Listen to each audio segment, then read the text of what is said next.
기원전 1000년경 한 소년이 있었습니다. 그의 이름은 다윗. 베들레헴 양을 치는 평범한 양치기 소년이었습니다.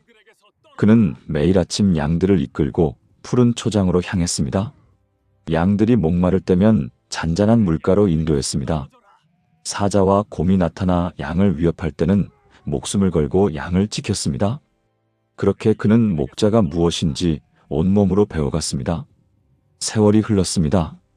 그 양치기 소년은 이스라엘의 왕이 되었습니다.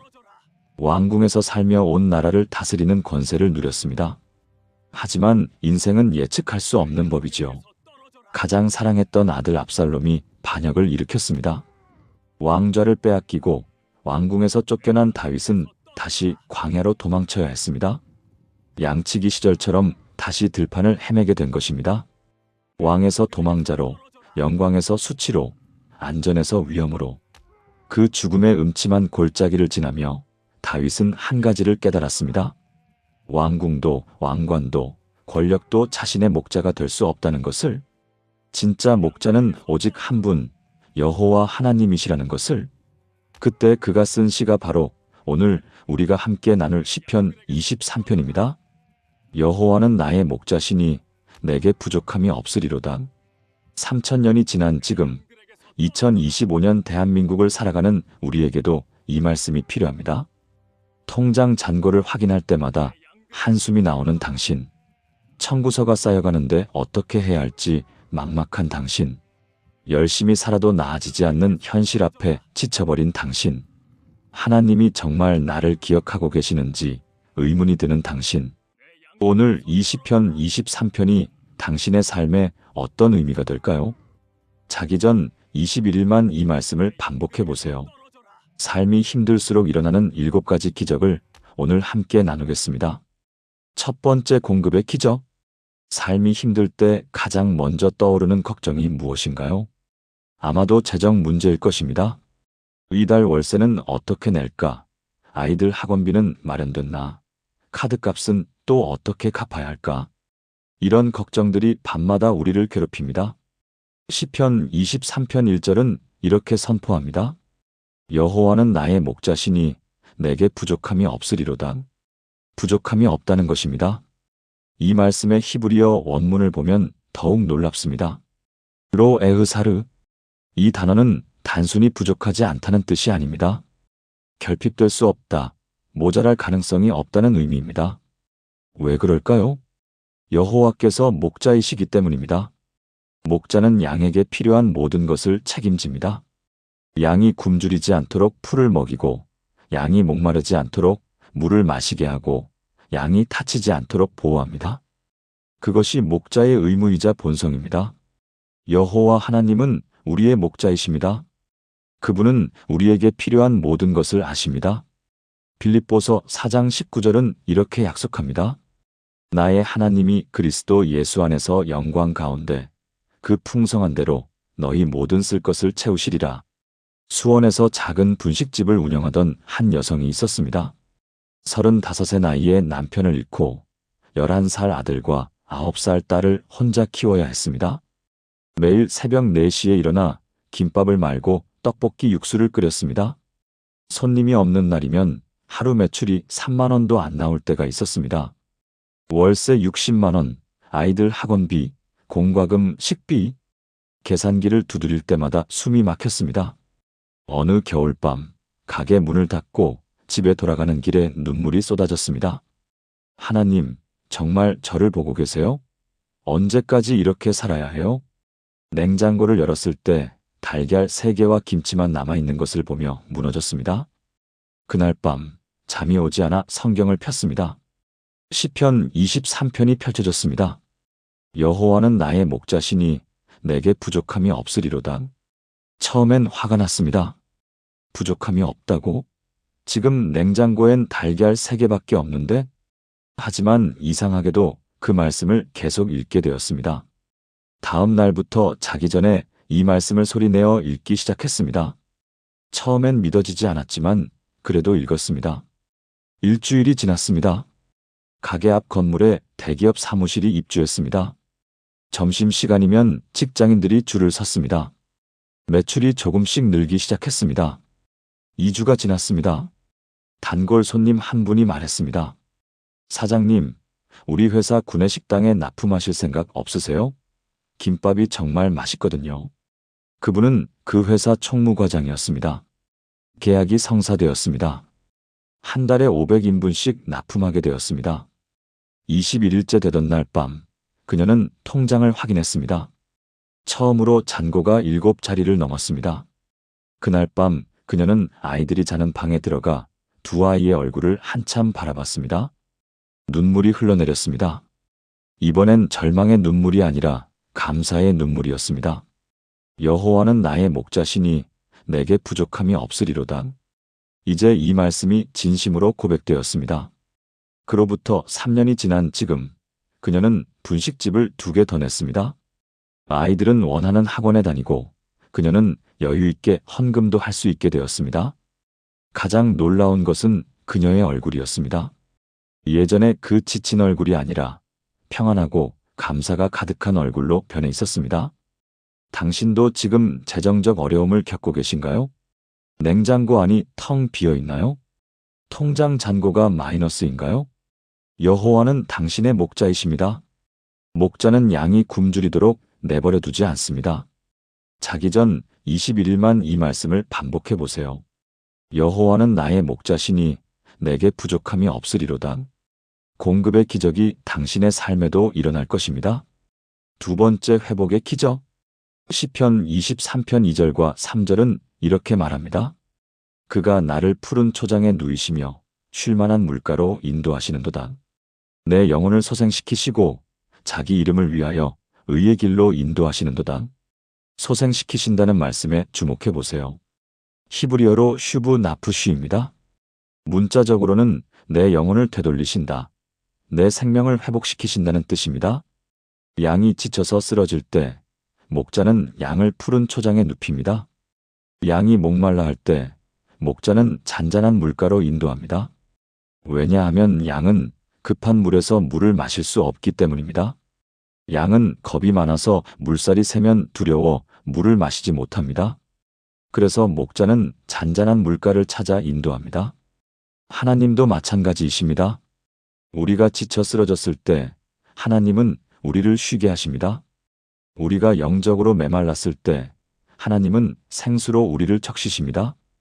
부산의 한 아파트 15층, 50대 중반의 한 여성이 창밖을 바라보고 있었습니다.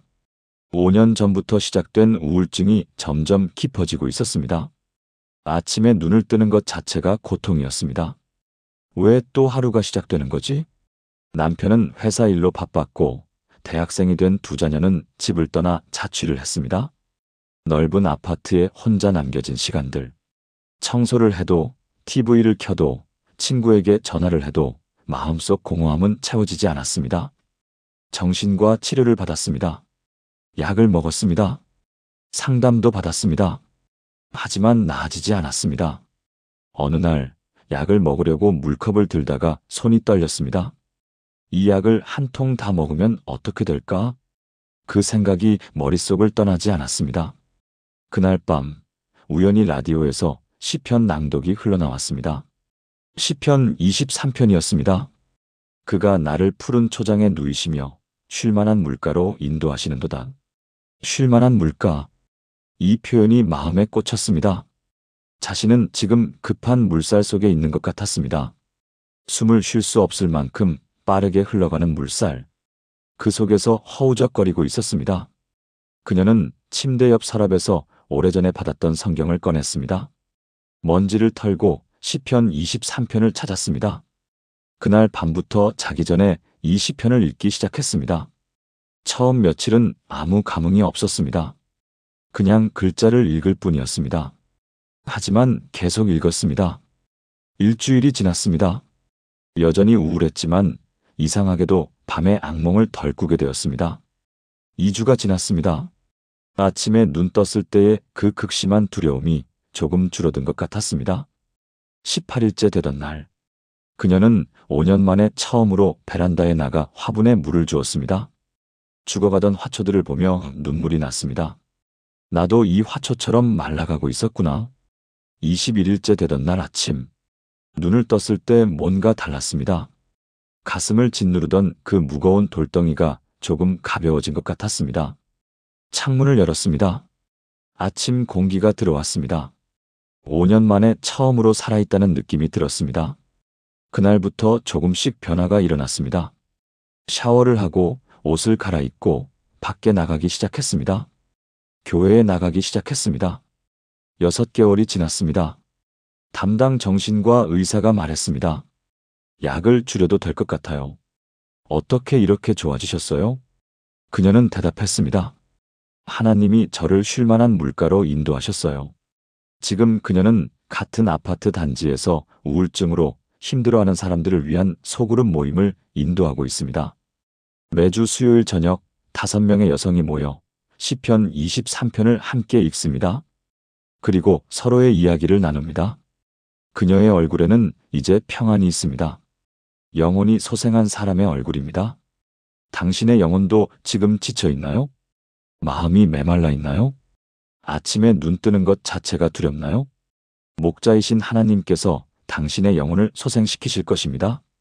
당신을 쉴 만한 물가로 인도하실 것입니다. 자기 전 21일만 이 말씀을 반복해 보세요. 내 영혼을 소생시키시고 회복의 기적이 당신에게도 일어날 것입니다. 세 번째 인도의 기적. 시편 23편 3절 후반부는 이렇게 말합니다. 자기 이름을 위하여 의의 길로 인도하시는도다. 인생을 살다 보면 수많은 선택의 순간을 만납니다. 이 길로 갈까? 저 길로 갈까? 이 일을 할까? 저 일을 할까? 이 사람과 함께 할까? 저 사람과 함께 할까? 잘못된 선택은 인생을 망칠 수 있습니다. 그래서 우리는 두렵습니다. 하지만 목자이신 하나님은 우리를 의의 길로 인도하십니다. 여기서 의의 길이란 무엇일까요? 히브리어로 마하글레이 체데크입니다. 올바른 길, 곧은 길, 정의로운 길을 의미합니다. 양은 길을 모릅니다. 어디로 가야 풀이 있는지, 어디로 가야 물이 있는지, 어디로 가면 안전한지 모릅니다. 그래서 목자가 필요합니다. 목자는 앞서가며 양을 인도합니다. 하나님도 우리 인생의 길을 아십니다. 어느 길이 축복의 길인지, 어느 길이 재앙의 길인지 아십니다. 그래서 하나님은 우리를 올바른 길로 인도하십니다. 서울 강남의 한 대형 로펌에서 일하던 변호사가 있었습니다. 42살 파트너 변호사 승진을 앞두고 있었습니다. 승진하면 연봉이 2배로 뛰고 사회적 지위도 확고해집니다. 하지만 그의 마음은 무거웠습니다. 매일 밤 11시가 넘어서야 퇴근했습니다. 주말에도 일했습니다. 고등학생 딸의 학부모 상담에 한 번도 가본 적이 없었습니다. 중학생 아들이 언제 키가 이렇게 컸는지도 몰랐습니다. 부인과는 대화다운 대화를 나눈 지 오래되었습니다. 그저 같은 집에 사는 룸메이트 같은 관계였습니다. 어느 날 밤 택시를 타고 집에 가던 중 전화가 왔습니다. 아내였습니다. 여보, 우리 상담받는 게 어때요? 이렇게 사는 게 맞는 건지 모르겠어요. 가슴이 철렁했습니다. 집에 도착해서 아내와 마주 앉았습니다. 아내의 눈이 말라 있었습니다. 더 이상 기대도 원망도 없는 그런 눈빛이었습니다. 그날 밤 잠이 오지 않았습니다. 서재에 앉아 생각했습니다. 이게 내가 원하던 삶이었나? 책상 서랍을 뒤지다가 오래전에 받았던 성경책을 발견했습니다. 대학 시절 선배가 준 것이었습니다. 아무 생각 없이 펼쳤는데 시편 23편이 나왔습니다. 자기 이름을 위하여 의의 길로 인도하시는도다. 의의 길. 지금 자신이 가고 있는 이 길이 정말 의의 길인가? 돈은 많이 벌지만 가족은 잃어가고 있었습니다. 성공은 했지만 행복하지 않았습니다. 인정은 받지만 사랑은 주고받지 못했습니다. 그날 밤부터 자기 전에 이 시편을 읽기 시작했습니다. 읽으며 기도했습니다. 하나님, 제가 가야 할 길이 어디입니까? 일주일이 지났습니다. 로펌 대표가 그를 불렀습니다. 파트너 승진 축하하네. 다음 달부터 자네가 M&A 팀을 맡게 될 거야. 꿈에 그리던 자리였습니다. 하지만 이상하게도 기쁘지 않았습니다. 2주가 지났습니다. 주말에 아들의 축구 경기를 처음으로 보러 갔습니다. 아들이 골을 넣었습니다. 동료들과 기뻐하며 뛰어다니는 아들의 모습. 그 모습을 보다가 눈물이 났습니다. 내가 얼마나 많은 것을 놓치고 살았나. 18일째 되던 날, 마음에 확신이 왔습니다. 파트너 승진을 포기하고 작은 법률사무소로 옮기기로 결정했습니다. 연봉은 반으로 줄어들지만 저녁 6시면 퇴근할 수 있는 곳이었습니다. 주변 사람들이 미쳤다고 했습니다. 파트너 되는 걸 포기한다고? 정신 나갔어? 하지만 그는 확신이 있었습니다. 이것이 의의 길이라는 확신이었습니다. 21일째 되던 날, 로펌 대표에게 사직서를 냈습니다. 이해할 수 없네. 자네 미래를 버리는 거야. 하지만 그는 대답했습니다. 아닙니다. 저는 지금 제 미래를 선택하는 겁니다. 제 가족이라는 미래를요. 그로부터 1년이 지났습니다. 수입은 줄었지만 삶은 풍성해졌습니다. 매일 저녁 가족과 함께 저녁을 먹습니다. 주말이면 아들의 축구 경기를 빠짐없이 봅니다. 딸과 함께 영화를 보러 갑니다. 아내와 산책을 하며 대화를 나눕니다. 무엇보다 그의 얼굴이 달라졌습니다. 예전에 그 지치고 무거운 얼굴이 아니라 평안하고 만족스러운 얼굴이었습니다. 당신도 지금 어떤 선택 앞에 서 있나요? 성공의 길과 가족의 길 사이에서 고민하고 있나요? 돈과 행복 사이에서 갈등하고 있나요? 목자이신 하나님께서 당신을 의의 길로 인도하실 것입니다. 그 길이 세상 사람들 눈에는 어리석어 보일지라도 그것이 진짜 복된 길입니다. 자기 전 21일만 이 말씀을 반복해 보세요. 자기 이름을 위하여 의의 길로 인도하시는도다. 인도의 기적이 당신의 삶에도 일어날 것입니다. 네 번째 용기의 기적. 시편 23편 4절은 이렇게 말합니다. 내가 사망의 음침한 골짜기로 다닐지라도 해를 두려워하지 않을 것은 주께서 나와 함께 하심이라. 주의 지팡이와 막대기가 나를 안위하시나이다. 사망의 음침한 골짜기. 이 표현만큼 인생의 고난을 잘 묘사한 말이 있을까요? 히브리어로 게이 찰마웨트입니다. 문자적으로는 죽음의 그림자가 드리운 골짜기라는 뜻입니다. 다윗은 이 골짜기를 실제로 경험했습니다. 사울 왕에게 쫓길 때, 압살롬에게 쫓길 때, 블레셋 군대와 싸울 때, 죽음이 코앞까지 다가왔던 순간들이 있었습니다. 하지만 다윗은 두려워하지 않았습니다. 왜일까요? 주께서 나와 함께 하심이라. 목자가 함께 있기 때문입니다. 양은 혼자서는 골짜기를 지날 수 없습니다. 사자나 곰이 나타나면 도망칠 힘도 없고 싸울 무기도 없습니다. 하지만 목자가 함께 있으면 다릅니다. 목자의 지팡이와 막대기가 양을 지켜줍니다. 지팡이는 양을 인도하는 도구이고 막대기는 맹수를 물리치는 무기입니다. 하나님도 우리와 함께 하십니다. 우리 인생의 사망의 음침한 골짜기에서도 하나님은 우리를 버리지 않으십니다.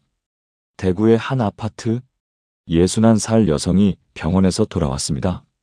손에는 진단서가 들려 있었습니다. 췌장암 사기. 의사가 말했습니다. 더 이상 할 수 있는 치료가 없습니다. 편안하게 지내시는 게 좋겠습니다. 집에 도착해서 소파에 앉았습니다. 진단서를 식탁 위에 던져놓고 멍하니 벽을 바라봤습니다. 6개월. 의사가 말한 시간이었습니다. 갑자기 모든 것이 무의미해졌습니다. 그동안 열심히 모았던 적금, 아껴 쓰며 산 세월, 계획했던 여행들, 모두 의미가 없어졌습니다. 무엇보다 두려웠습니다. 죽음이라는 것이 이렇게 가까이 있다는 것이. 밤이 되었습니다. 잠이 오지 않았습니다. 눈을 감으면 어둠이 덮쳐왔습니다. 이렇게 눈을 감으면 다시 뜨지 못하는 건 아닐까?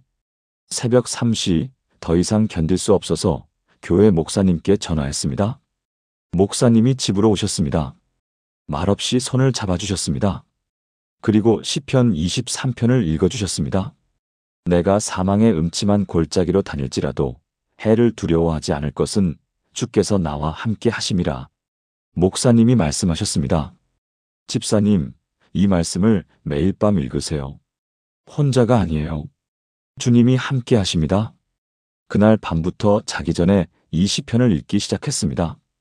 처음엔 떨리는 목소리로 읽었습니다. 글자가 눈물로 흐릿하게 보였습니다. 해를 두려워하지 않을 것은, 하지만 두려웠습니다. 너무 두려웠습니다. 그래도 읽었습니다. 일주일이 지났습니다. 여전히 두려웠지만 새벽 3시에 깨는 일은 줄어들었습니다. 2주가 지났습니다.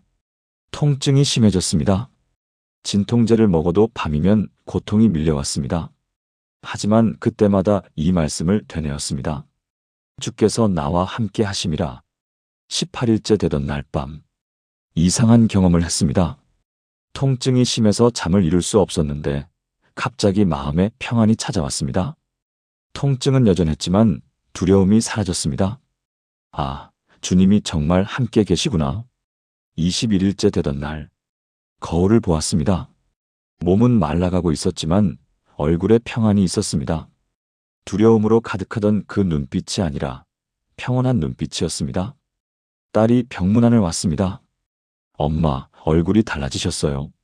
뭔가 평안해 보이세요. 그녀는 대답했습니다. 그래, 이제 두렵지 않아. 주님이 함께 하시거든. 그로부터 5개월이 지났습니다. 의사가 말한 6개월이 거의 다 되어갔습니다. 하지만 그녀는 여전히 살아 있었습니다. 더 놀라운 것은 암이 더 이상 진행되지 않았다는 것입니다. 의사도 놀랐습니다. 이해할 수 없는 일입니다. 기적이에요. 지금 그녀는 진단받은 지 2년이 지났지만 여전히 살아 있습니다. 암은 여전히 있지만 더 이상 진행되지 않습니다. 그녀는 이제 같은 병원에서 말기 암 환자들을 위한 기도 모임을 인도합니다. 매주 화요일 오후 병원 채플에서 만납니다. 그리고 함께 시편 23편을 읽습니다. 내가 사망의 음침한 골짜기로 다닐지라도 해를 두려워하지 않을 것은 주께서 나와 함께 하심이라. 그녀의 얼굴에는 죽음을 이긴 사람의 평안이 있습니다. 당신도 지금 사망의 음침한 골짜기를 지나고 있나요? 질병으로 두려움에 떨고 있나요? 죽음이 코앞에 있는 것 같나요? 목자이신 하나님께서 당신과 함께 하십니다. 그분의 지팡이와 막대기가 당신을 안위하십니다. 자기 전 21일만 이 말씀을 반복해 보세요. 주께서 나와 함께 하심이라. 용기의 기적이 당신의 삶에도 일어날 것입니다. 5번째 보호의 기적. 시편 23편 5절 전반부는 이렇게 말합니다. 주께서 내 원수의 목전에서 내게 상을 베푸시고. 이 구절은 참으로 놀랍습니다. 원수가 지켜보는 앞에서 하나님께서 상을 베푸신다는 것입니다. 히브리어로 타하로크 레파나이 슈란. 문자적으로는 내 앞에 식탁을 차려주신다는 뜻입니다. 고대 근동 지방에서 식탁에 초대받는다는 것은 특별한 의미가 있었습니다. 그것은 보호와 환대를 의미했습니다. 누군가의 집에서 식사를 한다는 것은 그 집의 보호 아래 있다는 뜻이었습니다. 더욱 놀라운 것은 원수의 목전에서라는 표현입니다. 적들이 지켜보는 가운데서도 하나님은 당신의 자녀를 보호하시고 축복하신다는 것입니다. 이것은 단순한 보호가 아닙니다. 이것은 공개적인 선언입니다. 이 사람은 내가 보호하는 사람이다. 누구도 해하지 못한다. 인천에 사는 한 여성의 이야기입니다. 결혼 15년 차, 2아이의 엄마였습니다. 시어머니와 함께 사는 3대 가족이었습니다. 결혼 초부터 시어머니와의 관계가 어려웠습니다. 무엇을 해도 마음에 들지 않는다는 표정이었습니다. 아침 식사 준비가 늦으면 핀잔, 청소가 덜 되어 있으면 잔소리, 친정에 다녀오면 또 가냐는 말, 아이들 양육 방식에도 간섭이 심했습니다. 참고 또 참았습니다. 하지만 15년이 지나도 관계는 나아지지 않았습니다. 오히려 악화되었습니다. 어느 날 시어머니가 남편에게 말했습니다. 며느리 때문에 못 살겠다. 따로 살아라. 남편은 아무 말도 하지 않았습니다. 그날 밤 남편이 말했습니다. 당신이 아파트를 나가는 게 어때? 아이들은 내가 키울게. 믿을 수 없었습니다. 15년 동안 헌신했는데 이게 돌아오는 대가였습니다. 그날 밤 친정 언니에게 전화했습니다. 언니, 나 이혼할 것 같아. 눈물이 쏟아졌습니다. 언니가 말했습니다. 일단 우리 집으로 와. 그리고 생각 좀 하자. 친정에서 한 달을 지냈습니다. 남편에게서 연락이 왔습니다. 이혼 합의서 보낼게. 서명해줘. 모든 게 끝난 것 같았습니다. 그때 고등학교 동창이 연락했습니다. 너 요즘 어떻게 지내? 교회 한번 나와봐. 교회에 나갔습니다. 그날 설교 본문이 시편 23편이었습니다. 주께서 내 원수의 목전에서 내게 상을 베푸시고, 목사님이 설교했습니다. 하나님은 당신을 미워하는 사람들이 보는 앞에서도 당신을 축복하십니다. 그것이 하나님의 방식입니다. 그날 밤부터 이 말씀을 붙잡고 기도했습니다. 하나님, 이게 정말 가능합니까? 저를 미워하는 저 사람들 앞에서도요? 자기 전마다 이 말씀을 읽었습니다. 일주일이 지났습니다. 남편에게서 전화가 왔습니다. 미안해. 잘못 생각했어. 집으로 돌아와줘. 하지만 그녀는 대답하지 않았습니다. 아직 확신이 없었습니다. 2주가 지났습니다. 시어머니가 직접 전화했습니다. 며느리, 내가 잘못했다. 돌아와라. 놀랍게도 시어머니의 목소리에 눈물이 섞여 있었습니다. 18일째 되던 날, 남편과 시어머니가 친정으로 찾아왔습니다. 현관 앞에서 시어머니가 무릎을 꿇었습니다. 며느리, 용서해다오. 내가 너무 못되게 굴었다. 그녀는 시어머니를 일으켜 세웠습니다. 어머니, 일어나세요. 저도 부족했어요. 21일째 되던 날, 집으로 돌아갔습니다. 시어머니가 저녁상을 차려놓고 기다리고 있었습니다. 15년 동안 한 번도 보지 못했던 풍성한 식사였습니다. 며느리, 앉아라. 내가 차렸다. 그날 밤 식탁에 앉아 밥을 먹으며 눈물이 났습니다. 아, 이게 하나님이 베푸시는 상이구나. 원수의 목전에서가 아니라 원수였던 사람이 직접 차려준 상이었습니다. 하나님은 더 큰 기적을 행하셨습니다. 지금 그 가정은 화목합니다. 시어머니와 며느리가 함께 시장을 가고 함께 성경 공부를 합니다. 주변 사람들이 놀랍니다. 어떻게 그렇게 사이가 좋아졌어요? 그녀는 대답합니다. 하나님이 원수의 목전에서 상을 베푸셨어요. 당신도 지금 누군가로부터 미움을 받고 있나요? 가족 관계가 파탄 직전인가요? 원수 같은 사람이 있나요? 목자이신 하나님께서 당신을 보호하실 것입니다. 그 원수의 목전에서도 당신에게 상을 베푸실 것입니다. 자기 전 21일만 이 말씀을 반복해 보세요. 주께서 내 원수의 목전에서 내게 상을 베푸시고 보호의 기적이 당신의 삶에도 일어날 것입니다. 6번째 충만의 기적. 시편 23편 5절 후반부는 이렇게 말합니다. 기름을 내 머리에 부으셨으니 내 잔이 넘치나이다. 기름을 머리에 붓는다는 것은 고대 이스라엘에서 특별한 의미가 있었습니다. 그것은 선택과 축복의 표시였습니다. 왕과 제사장과 선지자에게 기름을 부었습니다. 목자도 양에게 기름을 발랐습니다. 양의 머리에 상처가 생기면 기름을 발라 치료했습니다. 또한 기름은 벌레를 쫓는 역할도 했습니다. 내 잔이 넘친다는 표현도 놀랍습니다.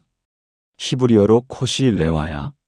문자적으로는 내 잔이 풍성하다, 넘쳐 흐른다는 뜻입니다.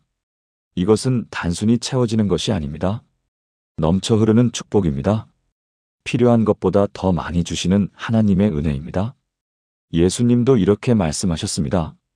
누르고 흔들어 넘치도록 하여 너희에게 안겨주리라. 누가복음 6장 38절. 광주에 사는 68살 여성의 이야기입니다. 남편은 5년 전에 세상을 떠났습니다. 두 아들은 결혼해서 각자의 가정을 꾸렸습니다.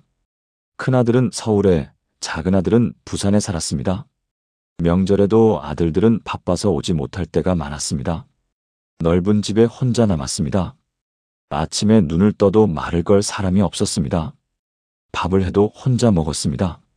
TV를 켜놓지만 소리만 들릴 뿐이었습니다. 무엇보다 외로웠습니다. 사람이 그리웠습니다. 손자들 목소리가 듣고 싶어서 전화했지만 아들 며느리들은 바빠 보였습니다. 어머니, 나중에 다시 전화드릴게요. 전화를 끊고 나면 더 허전했습니다. 어느 날 아파트 엘리베이터에서 같은 층에 사는 이웃을 만났습니다. 혹시 교회 다니세요? 우리 교회 같이 가실래요? 처음엔 거절하려 했습니다. 하지만 이웃의 따뜻한 미소를 보고 마음이 움직였습니다. 그래요, 한번 가볼게요. 주일에 교회에 갔습니다. 예배당에 들어서는데 어르신들이 반갑게 인사했습니다. 어서 오세요. 처음 오셨어요? 낯선 사람들인데도 친절했습니다. 예배 후 같은 구역 사람들이 점심을 함께 하자고 했습니다. 식당에서 밥을 먹으며 이야기를 나눴습니다. 다들 비슷한 처지였습니다. 자식들 다 출가시키고 혼자 사는 분들. 서로의 이야기에 공감하고 웃었습니다. 오랜만에 마음이 따뜻해졌습니다. 그날 밤 집에 돌아와서 성경을 펼쳤습니다. 시편 23편을 읽었습니다. 기름을 내 머리에 부으셨으니 내 잔이 넘치나이다. 내 잔이 넘친다. 지금 자신의 잔은 비어있는 것 같았습니다. 하지만 오늘 교회에서 만난 사람들의 따뜻함이 조금 채워준 것 같았습니다. 그날부터 자기 전에 이 말씀을 읽기 시작했습니다. 일주일 후 교회 권사님이 전화했습니다. 집사님, 우리 수요일마다 성경 공부 모임 하는데 같이 하실래요? 네, 좋아요. 수요일 저녁 5명의 어르신이 모였습니다. 성경을 읽고 차를 마시며 이야기를 나눴습니다. 각자의 삶을 나누고 서로를 위해 기도했습니다. 2주가 지났습니다. 구역 식구들이 생일 파티를 열어주었습니다. 케이크에 촛불을 켜고 생일 축하 노래를 불러주었습니다. 아들들도 해주지 않았던 생일 파티를. 눈물이 났습니다. 18일째 되던 날, 교회에서 경로 잔치가 있었습니다. 젊은 청년들이 어르신들 발을 씻겨주는 행사였습니다. 한 청년이 무릎을 꿇고 그녀의 발을 씻겨주었습니다. 할머니 사랑합니다. 그 청년은 자신의 손자뻘이었습니다. 하지만 자기 손자보다 더 따뜻하게 대해주었습니다. 21일째 되던 날, 아침에 눈을 떴을 때 뭔가 달랐습니다. 집은 여전히 조용했지만 마음이 풍성했습니다. 오늘 만날 사람들이 있다는 것, 함께 웃을 사람들이 있다는 것, 그것만으로도 감사했습니다. 휴대폰을 보니 메시지가 여러 개 와 있었습니다. 성경 공부 모임 식구들이 아침 인사를 보낸 것이었습니다. 좋은 아침이에요. 오늘도 주님의 은혜 가득하세요. 마음이 벅차올랐습니다. 아, 내 잔이 넘치는구나. 혼자라고 생각했는데 혼자가 아니었습니다. 텅 비었다고 생각했는데 이렇게 풍성했습니다. 지금 그녀는 교회에서 가장 바쁜 사람 중 하나입니다. 월요일엔 새벽 기도, 화요일엔 구제 봉사, 수요일엔 성경 공부, 목요일엔 신방, 금요일엔 기도 모임, 주말엔 예배와 친교. 일주일이 사람들로 가득합니다. 아들들이 전화합니다. 어머니, 요즘 너무 바쁘신 거 아니에요? 그녀는 웃으며 대답합니다. 괜찮아. 엄마는 지금 인생에서 가장 행복해. 혼자였던 그녀의 잔이 이제 넘칩니다. 사랑으로, 관계로, 의미로. 당신도 지금 혼자라고 느끼시나요? 외롭고 텅 빈 것 같나요? 아무도 자신을 필요로 하지 않는다고 생각하시나요? 목자이신 하나님께서 당신의 잔을 넘치도록 채우실 것입니다. 사람으로, 관계로, 사랑으로. 자기 전 21일만 이 말씀을 반복해 보세요. 기름을 내 머리에 부으셨으니 내 잔이 넘치나이다. 충만의 기적이 당신의 삶에도 일어날 것입니다. 7번째 영원한 거처의 기적. 시편 23편 6절 마지막 구절은 이렇게 선포합니다. 내 평생의 선하심과 인자하심이 반드시 나를 따르리니 내가 여호와의 집에 영원히 살리로다. 선하심과 인자하심이 나를 따른다. 이 표현이 얼마나 아름다운지 아십니까? 히브리어로 토브 와 헤세드 이르데푸니, 좋은 것과 은혜가 나를 뒤쫓는다는 뜻입니다. 우리가 하나님을 쫓아가는 것이 아니라 하나님의 선하심과 인자하심이 우리를 쫓아옵니다. 마치 목자가 뒤처진 양을 찾아가듯이 하나님의 축복이 우리를 따라옵니다. 내가 여호와의 집에 영원히 살리로다. 이것은 단순히 교회에 다니겠다는 말이 아닙니다. 히브리어로 베베이트 아도나이 레오레크 야밈, 여호와의 집에서 영원히 거하리라는 뜻입니다. 이것은 영원한 안식, 영원한 거처, 영원한 평안을 의미합니다. 다윗은 이것을 확신했습니다. 왕궁에서 쫓겨나도, 아들에게 배신당해도, 적들에게 둘러싸여도 그는 여호와의 집에 영원히 거할 것을 확신했습니다. 이것이 우리의 최종 목적지입니다. 우리가 가는 곳은 단순히 이 땅의 축복이 아닙니다. 우리가 가는 곳은 하나님의 집, 영원한 안식처입니다. 제주도에서 펜션을 운영하는 50대 후반 남성의 이야기입니다. 서울에서 대기업 임원으로 일했습니다. 연봉도 높았고 사회적 지위도 있었습니다. 사람들이 부러워하는 삶이었습니다. 하지만 마음은 늘 허전했습니다. 더 높은 자리에 올라가도, 더 많은 돈을 벌어도 채워지지 않는 무언가가 있었습니다. 50살이 되던 해, 건강검진에서 이상이 발견되었습니다. 다행히 큰 병은 아니었지만 그 순간 깨달았습니다. 내가 언젠가는 죽는구나. 당연한 사실이었지만 그때 처음 실감했습니다. 그날 밤 혼자 생각했습니다. 내가 죽으면 뭐가 남지? 회사에서의 업적, 모아둔 돈, 산 집, 자동차? 아무것도 가져갈 수 없었습니다. 더 무서운 것은 그 후였습니다. 죽고 나서는 뭐가 있지? 아무것도 확신할 수 없었습니다. 공허함이 밀려왔습니다. 이게 다인가? 열심히 살았는데 이게 전부인가? 밤마다 이런 생각이 그를 괴롭혔습니다. 술을 마셔도, 일에 몰두해도, 여행을 가도 그 허무함은 사라지지 않았습니다. 어느 주말 부인이 말했습니다. 여보, 교회 한번 가봐요. 제 친구가 다니는 교회인데 목사님 설교가 좋대요. 평소 같으면 거절했겠지만 그날은 따라갔습니다. 예배당에 앉아 설교를 들었습니다. 목사님이 시편 23편을 읽었습니다. 내가 여호와의 집에 영원히 살리로다. 영원히? 이 단어가 마음에 박혔습니다. 설교가 끝나고 집에 돌아왔습니다. 성경을 펼쳐 시편 23편을 읽었습니다. 전체를 읽고 나니 마지막 구절이 다시 눈에 들어왔습니다. 내가 여호와의 집에 영원히 살리로다. 그날 밤부터 자기 전에 이 시편을 읽기 시작했습니다. 처음엔 이해가 되지 않았습니다. 여호와의 집에 영원히 산다는 게 무슨 뜻이지? 하지만 계속 읽었습니다. 일주일이 지났습니다. 조금씩 깨달음이 왔습니다. 아, 이 땅에서의 성공이 전부가 아니구나. 진짜 목적지는 따로 있구나. 2주가 지났습니다. 회사에서 중요한 프로젝트를 맡았습니다. 성공하면 큰 승진이 기다리고 있었습니다. 예전 같으면 밤낮으로 일했을 것입니다. 하지만 이번엔 달랐습니다. 저녁 6시가 되면 퇴근했습니다. 집에 와서 가족과 저녁을 먹었습니다. 부인이 놀랐습니다. 여보, 괜찮아요? 중요한 프로젝트 아니었어요? 그는 대답했습니다. 중요하지. 하지만 더 중요한 게 있어. 영원한 건 말이야. 18일째 되던 날, 아침에 출근하는 지하철 안에서 문득 깨달았습니다. 허무함이 사라졌습니다. 이제 삶의 의미가 보였습니다. 이 땅에서의 성공과 실패는 과정일 뿐이었습니다.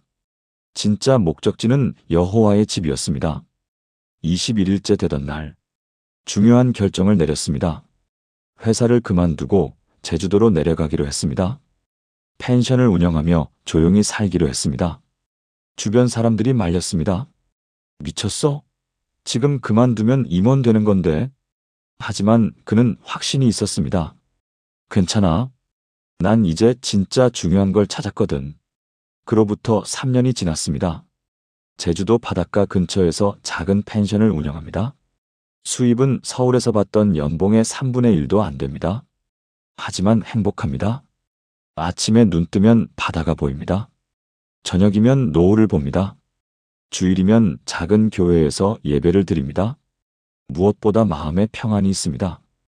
허무함이 사라졌습니다. 이제 확신합니다. 자신의 목적지가 어디인지, 이 땅이 아니라 여호와의 집이라는 것을. 펜션에 오는 손님들에게 그는 가끔 말합니다. 진짜 중요한 건 어디로 가느냐예요. 우리의 최종 목적지 말이에요. 당신도 지금 인생의 의미를 찾지 못하고 계신가요? 아무리 성공해도 채워지지 않는 허무함이 있나요? 이게 다인가? 하는 질문이 계속 떠오르나요? 목자이신 하나님께서 당신에게 영원한 거처를 보여주실 것입니다. 이 땅의 성공과 실패를 넘어서는 진짜 목적지를. 자기 전 21일만 이 말씀을 반복해 보세요. 내가 여호와의 집에 영원히 살리로다. 영원한 거처의 기적이 당신의 삶에도 일어날 것입니다. 사랑하는 성도 여러분, 지금까지 시편 23편을 통해 삶이 힘들수록 일어나는 7가지 기적을 함께 나누었습니다. 공급의 기적, 회복의 기적, 인도의 기적, 용기의 기적, 보호의 기적, 충만의 기적, 영원한 거처의 기적. 이 모든 기적의 중심에는 한 분이 계십니다. 바로 목자이신 여호와 하나님이십니다. 3000년 전 양치기 소년이었던 다윗이 고백했던 이 말씀이 오늘 2025년 대한민국을 살아가는 우리에게도 동일하게 적용됩니다. 여호와는 나의 목자시니 내게 부족함이 없으리로다. 오늘 밤부터 자기 전 21일만 20편, 23편을 반복해 보세요. 처음에는 말씀이 마음에 와닿지 않을 수도 있습니다. 정말 이게 될까? 의심이 들 수도 있습니다. 하지만 포기하지 마세요. 21일을 채워보세요. 말씀은 살아있고 운동력이 있습니다. 당신이 말씀을 반복할 때 그 말씀이 당신의 영혼 깊은 곳에 뿌리를 내릴 것입니다. 그리고 때가 되면 열매를 맺을 것입니다. 재정이 회복되는 기적, 우울증에서 벗어나는 기적, 올바른 길로 인도받는 기적, 죽음의 공포에서 해방되는 기적, 깨어진 관계가 회복되는 기적, 외로움이 사라지는 기적, 인생의 참된 의미를 발견하는 기적. 이 모든 기적이 당신의 삶에도 일어날 것입니다. 왜냐하면 여호와께서 당신의 목자이시기 때문입니다. 목자는 양을 버리지 않습니다. 목자는 양을 끝까지 책임집니다. 목자는 양을 위해 목숨도 버립니다. 예수님께서 이렇게 말씀하셨습니다. 나는 선한 목자라. 선한 목자는 양들을 위하여 목숨을 버리거니와. 요한복음 10장 11절. 예수님은 우리를 위해 십자가에서 목숨을 버리신 선한 목자이십니다. 그분이 우리의 목자이십니다. 그분이 우리를 인도하십니다. 그분이 우리를 지키십니다. 그분이 우리에게 부족함이 없게 하십니다. 오늘 밤 잠들기 전에 시편 23편을 천천히 읽어보세요. 그리고 21일 동안 반복해보세요.